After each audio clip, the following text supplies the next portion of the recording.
Hola amigos de Ecuador Productivo.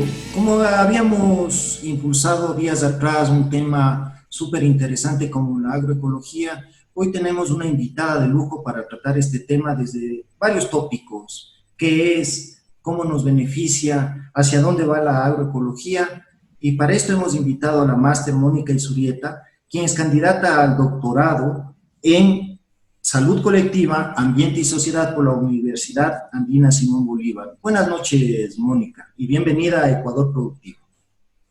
Gracias, Fabricio. Buenas noches también con todos. Es un gusto estar esta noche conversando sobre estos temas. Muchas gracias por haber por haber aceptado la invitación, perdón, y sobre todo sabemos de tu trayectoria. Cuéntanos un poco cómo estás vinculada primero al tema de la agroecología, de dónde viene tu experiencia y luego que nos des a conocer un poquito más qué es la agroecología. ¿Sí? Por favor. Claro, Fabricio.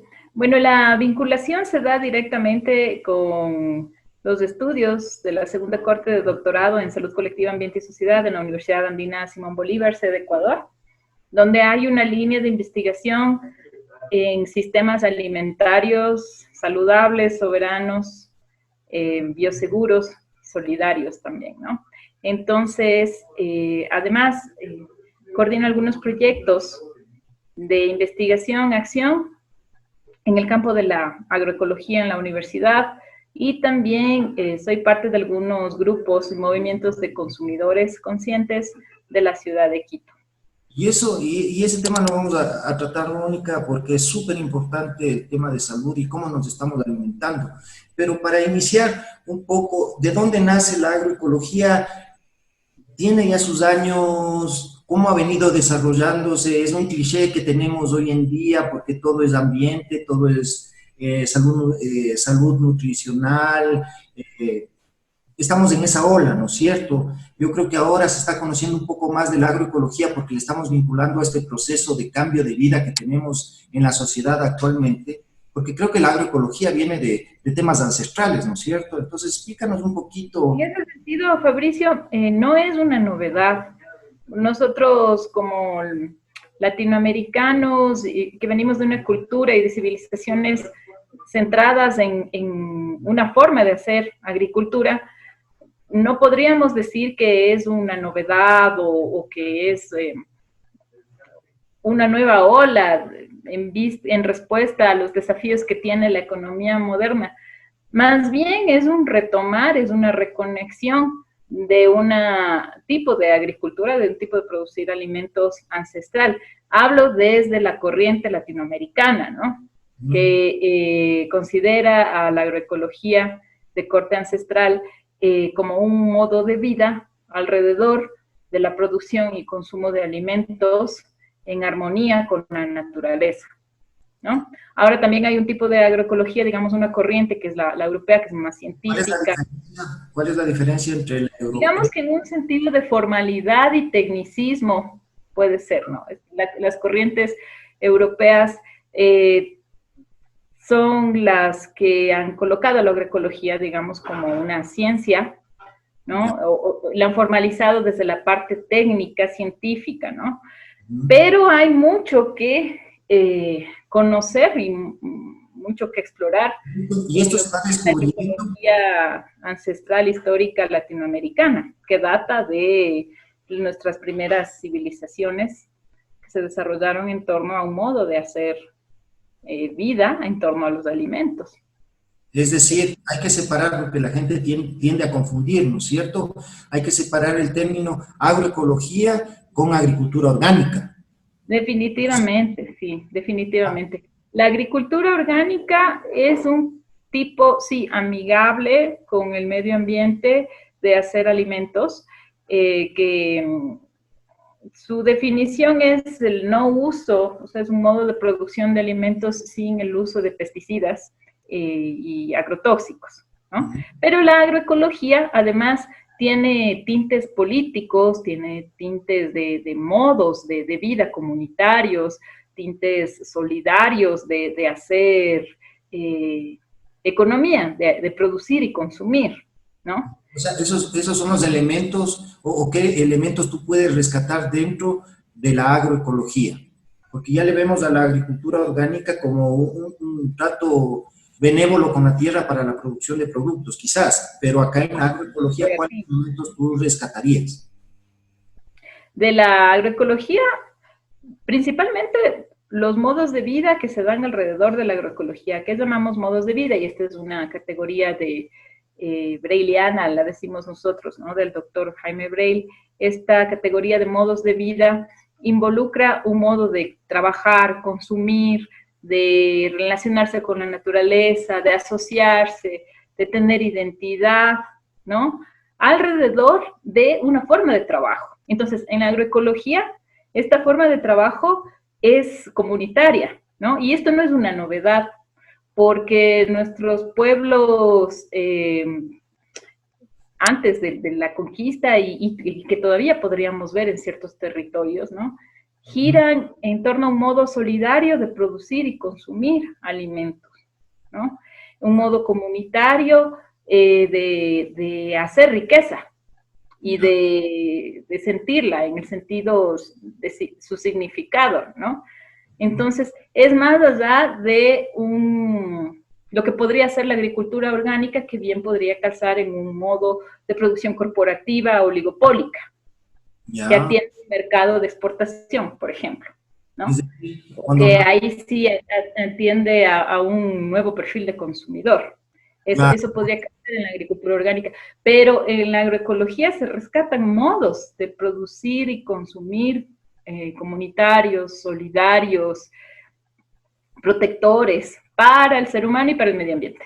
que por un lado es espectacular porque rescatas valores humanos como la solidaridad, la comunidad, la mejora de las economías, ¿no es cierto? Y en cambio, como tú nos estás explicando, el tema el tema de las cooperaciones, perdón, de las corporaciones que buscan imponer un modo de vida, ¿no es cierto?, a través de estos sellos que se van generando, estos sellos verdes y todo, Claro, entonces, sí. que buscan más bien es monopolizar la producción, ¿no es cierto?, creo yo, dejando de lado estos elementos tan importantes de los que estamos hablando. Así es, o sea, en la agricultura orgánica podría darse, no estoy diciendo que es la lógica predominante, pero el, el, el sentido de rentabilidad y de producción como solamente la lógica del negocio puede dar lugar a cuestiones como que grandes corporaciones que están haciendo, por ejemplo, alimentos y bebidas ultraprocesadas, también se dediquen a la agricultura orgánica, ¿no? Acaparando tierras, ¿sí? Acaparando incluso los procesos de certificación orgánica para atender un mercado, para atender un nicho, ¿no? Pero los modos de vida comunitarios, el beneficio, una mejor riqueza distribuida, ¿no? A más población, eso no No ocurre, podría darse, exacto, ¿sí? no ocurriría. Así Sí, es. creo que nos hemos eh, abierto un poco más en el tema del conocimiento de la agroecología y su diferencia con la agricultura orgánica. Pero otro tema que nos preocupa, Mónica, es fundamental, es el tema de cómo nos estamos alimentando, ¿no?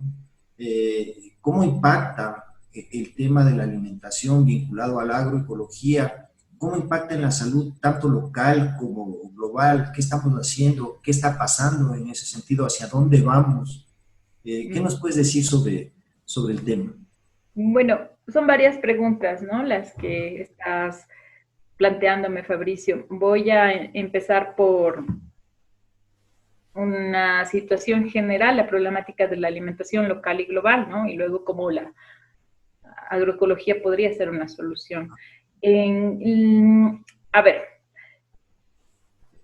el tema del estudio de la alimentación tiene varias aristas, ¿no? La política, la económica, la social, la cultural, la agronómica, ¿no?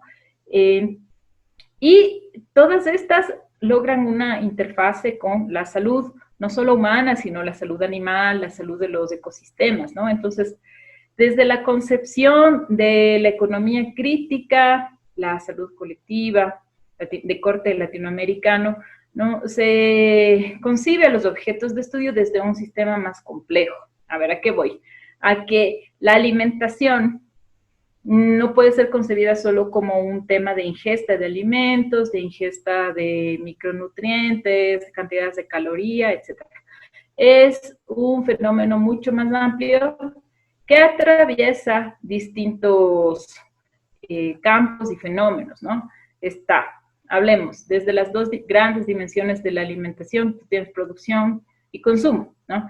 Entonces, actualmente, en el tema de la producción, ¿cuál es la tendencia que se da en la lógica económica que predomina, ¿no? Vemos una tendencia hacia el oligopolio de producción, el oligopolio en tierras, el acaparamiento de agua, tierras, para la producción de alimentos en una lógica de monocultivo.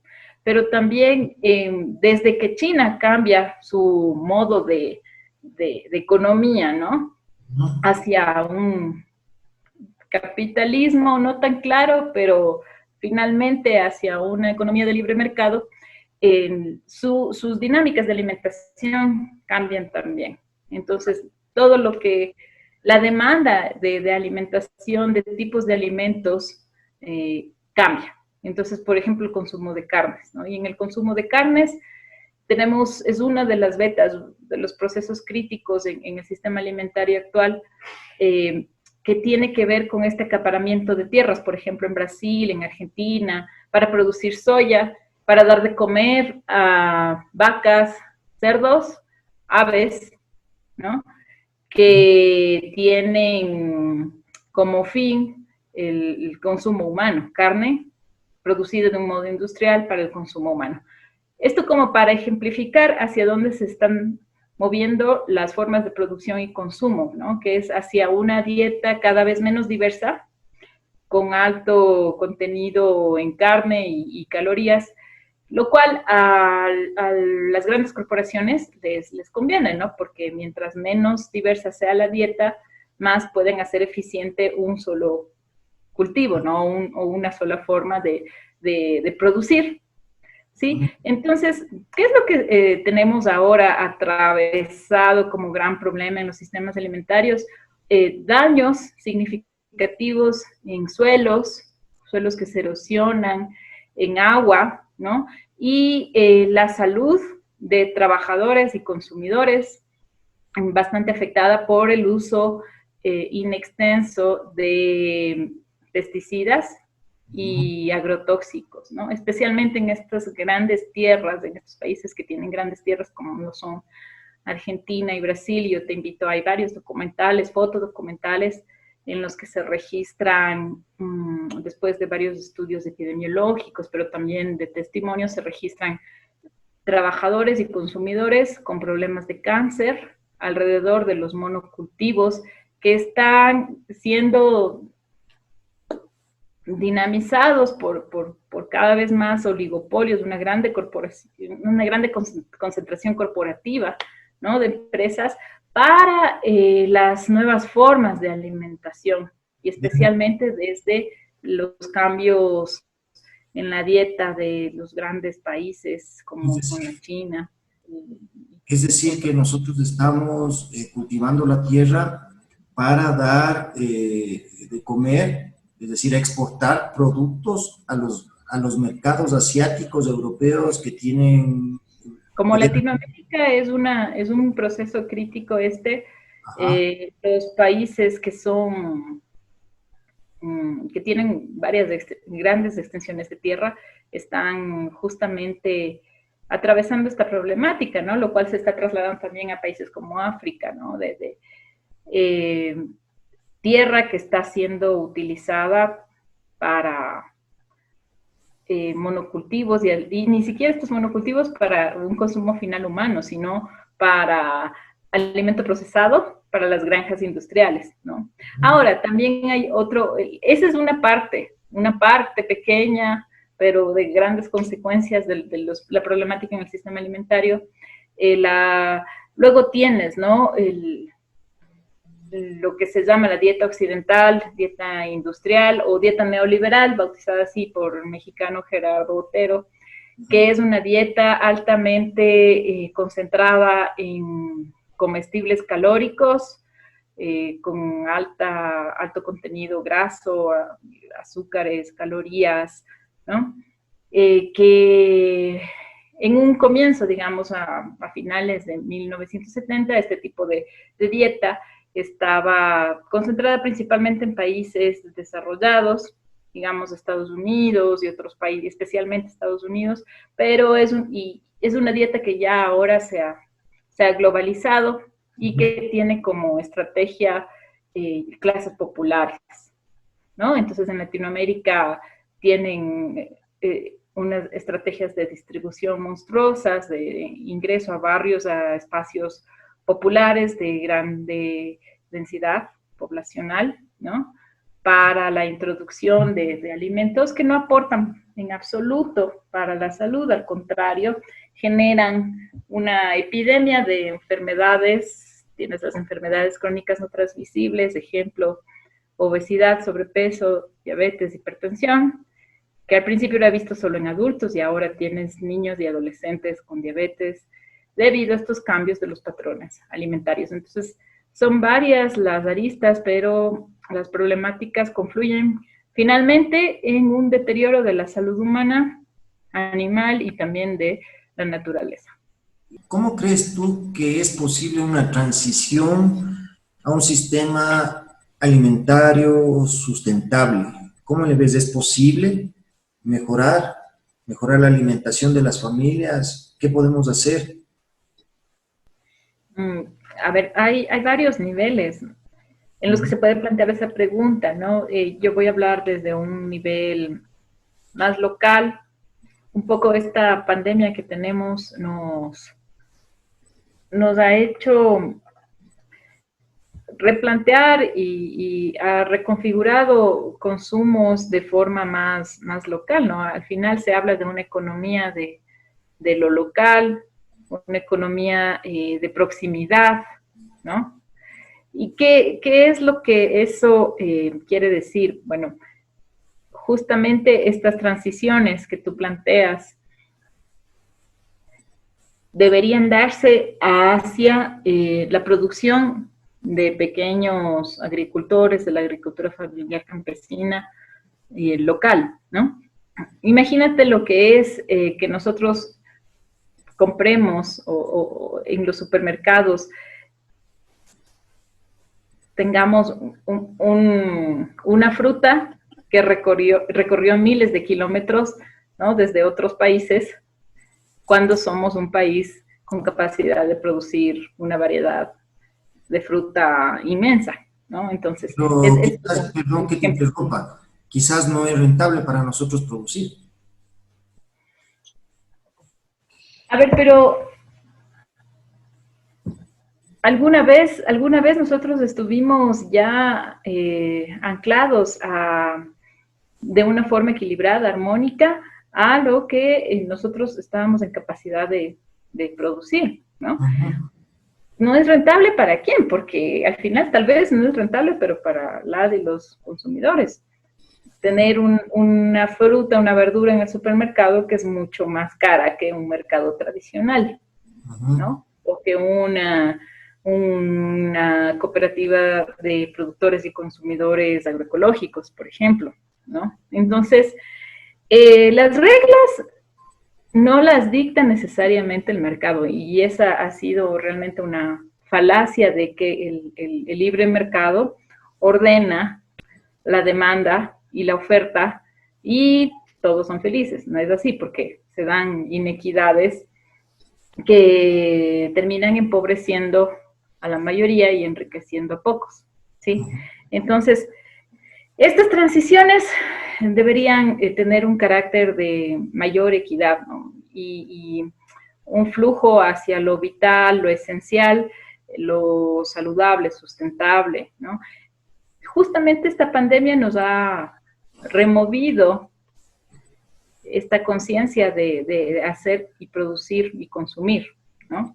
Porque si seguimos desde esta lógica de producir alimentos ultraprocesados, la lógica de consumir la carne del agronegocio, ¿no? De las corporaciones que respetan sus relaciones con el medio ambiente, vamos a tener consecuencias como estas, que es la pandemia también. Muchas pandemias son de origen zoonótico, ¿no? Que el tipo de son vienen desde estas agresiones a la naturaleza que exponen más al ser humano a los virus. Pero bueno, entonces estábamos hablando del tema de la transición. ¿Qué es lo que podemos hacer desde lo local, ¿no? Tomando en cuenta la audiencia que tiene este programa? Acercarnos a aquellas asociaciones de productores y consumidores. Tú puedes llegar a ser parte de una cooperativa de consumidores, ¿no?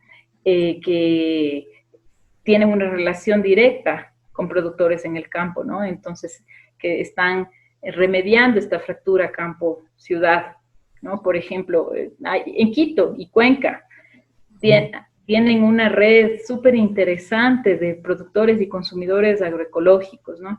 Y si como familias comienzas a moverte en esta dinámica de economía alternativa, luego otros procesos de consumo también devienen ya diferentes, alternativos, más solidarios, ¿no? El de las compras desde asociaciones de productores que se conectan con asociaciones o cooperativas de consumidores, ¿no? Tú como consumidor ya llegas a un nivel de conciencia diferente, de cuestionarte de dónde vienen no solo los alimentos, sino la ropa que compras, ¿no? La industria, por ejemplo, de calzado, de químicos que llegan a tu casa, bueno, ¿por qué? ¿De dónde? Y si son o no necesarios, ¿sí? Entonces, ya es un nivel de conciencia a nivel de consumo, pero también a nivel de producción que puede darse y cambiar poco a poco la forma, ¿no? La forma de hacer. Yo veo que podemos tener una alternativa si es que miramos desde la perspectiva de la asociatividad. Es decir, pequeños productores que se vayan asociando para generar mayor productividad, y con esto, tú sabes que los productos orgánicos, ¿no? Son muy cotizados en el extranjero, y entonces eso podría producir que aquellos agricultores que se unen, no en función de un monocultivo, sino con una planificación en función de una producción diversa, y valga la redundancia, en función de las necesidades del mercado internacional, que sería mucho más rentable. Es decir, tenemos que ir buscando alternativas, creo yo, de irnos alimentando mejor, de ir buscando esta asociatividad entre consumidor y productor, y además esa asociatividad que permita generar productos que sean comercializados en el extranjero. Eso va a permitir, creo yo, desde toda perspectiva, mejorar las economías locales y, por ende, sumando la mejora de las economías locales, mejorar la economía nacional.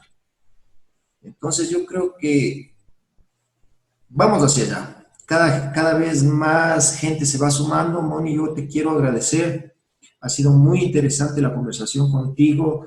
Dejamos este programa para que la gente vaya concienciando de que es necesario, primero, alimentarnos bien.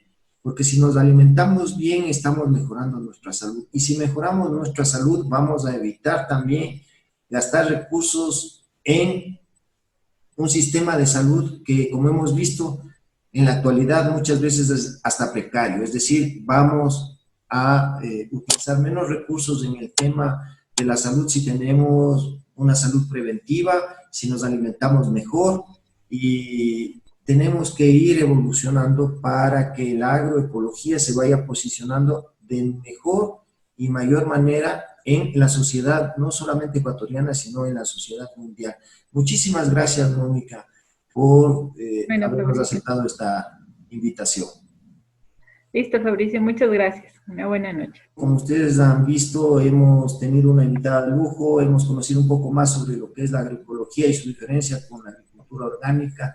Vamos a seguir realizando este tipo de conversatorios mientras estemos en pandemia, pero Recuerden, siempre estamos investigando para ir buscando alternativas que aporten a ese modelo de desarrollo que buscamos como Ecuador Productivo 593. Nos vemos la próxima. Muchas gracias.